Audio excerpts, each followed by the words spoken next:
মুখ্যমন্ত্ৰীৰ পদক্ষেপক আদৰণি জনালে বিধায়ক ৰূপক শৰ্মাই। এতিয়াৰ পৰা নগাঁৱত আৰু গুণ্ডামি নচলিব। 10 বছৰ আগতে নগাঁৱত ৰাজনৈতিক পৃষ্ঠপোষকতাত গুণ্ডামি চলিছিল। ঢাকাইপট্টি বৰবজাৰত গুণ্ডাই হাফতা তুলিছিল। মহিলাই বৰবজাৰলৈ অকলে যাবলৈ ভয় কৰিছিল। খালী গাৰে হাতত তৰোৱাল লৈ গুণ্ডামি কৰিছিল। আমি সেই গুণ্ডামি নাইকিয়া কৰিলোঁ। কংগ্ৰেছ চৰকাৰ আৰু এজন প্ৰভাৱশালী মন্ত্ৰীৰ ছাত্ৰছায়াত চলিছিল গুণ্ডামি। এতিয়া আৰু সেই দিন নাই। আৰক্ষী অধীক্ষক লগতে আমাৰ যিখিনি পুলিচ প্ৰশাসন আছে তেওঁলোকে ক্ষিপ্ৰতাৰে লগে লগে তেওঁলোকে এই কথাটোৰ লগে লগে তেওঁলোকে একশ্যন ল'লে আৰু লৈ পেলাই দোষী কৰায়ত্ব কৰিলে। ইতিমধ্যে আমি গম পাইছোঁ তেওঁ চালান দিয়া হ'ল। যি পদ্ধতিতে নহওক কোনো এজন ব্যক্তিয়ে আইন হাতত লোৱাটো অনুচিত।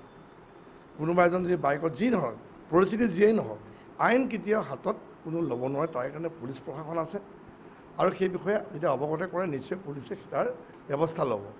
আৰু সেইটো যেতিয়া দেখা পোৱা গ'ল এটা সময়লৈ যেতিয়া মোৰ মনত পৰি যায় নগাঁৱত আজিৰ পৰা 10 বছৰ আগতে এটা পৰিস্থিতি আছিলে, যি পৰিস্থিতি এগৰাকী মহিলা সন্ধিয়া সময়ত অকলে বাহিৰত যাব নোৱাৰা অৱস্থা হৈছিলে। যিটো কথা আপোনাক কৈছে ঢাকাইপট্টি, তাত উদণ্ড যুৱকে গাত কাপোৰ নোহোৱাকৈ অস্ত্ৰ লৈ তাত গেং ফাইট নিচিনা তাত এটা ব্যৱস্থা হৈছিলে। তাত ভয়তে দোকানীবিলাকে শ্বাটাৰ ক্ল'জ কৰি দিছিলে, দোকান বন্ধ কৰি দিছিলে। ঢাকাইপট্টিৰ মাজমজিয়াত হাতত অস্ত্ৰ শস্ত্ৰ লৈ উদণ্ড যুৱকৰ যিধৰণে গুণ্ডামি আছিলে সেই পৰিৱেশটো আজিৰ পৰা 10 বছৰ আগৰ কথা কৈ আছিলোঁ। মই পুনৰবাৰ কৈছোঁ এগৰাকী মহিলা এখন ৰিক্সাত অকলে কোনোবা স্থানত যাবলৈ ভয় খাইছিলে, সন্ধিয়া ওলাবৰ কাৰণে ভয় খাইছিলে।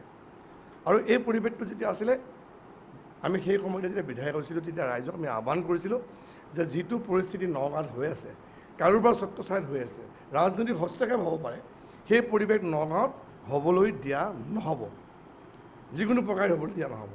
যোৱা প্ৰায় 4-9 বছৰ আপোনালোকে এই কথাবিলাক শুনা পোৱা নাছিলে, কিন্তু যোৱাকালি যিটো মই দেখা পালোঁ সেই লগে লগে তাৰ আমি ব্যৱস্থা ল'বৰ কাৰণে নিৰ্দেশো দিয়া হৈছোঁ আৰু সকীয়াও দিছোঁ যাতে ভৱিষ্যতে যাতে এই ধৰণৰ কোনো নকৰে, কৰিবলৈ সাহসো নকৰে, আইন যাতে কোনো হাতত তুলি নলয়।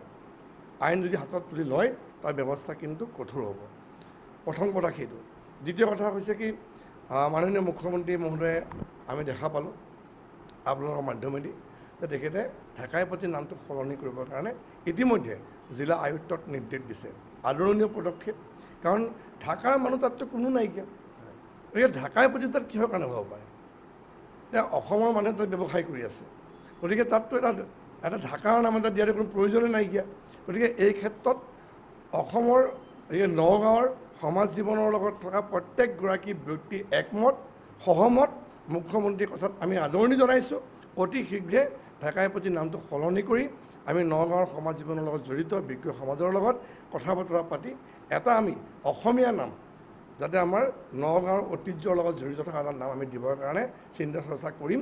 একে সময়তে আমি আন কেইবাটা অনুষ্ঠানৰ নাম দিবলগীয়া হৈ আছে, কেইবাখনো দলং, কেইবাখনো উদ্যান আমি নামসমূহ দিম। গতিকে মই এই কথাটো মই আদৰণি জনাইছোঁ।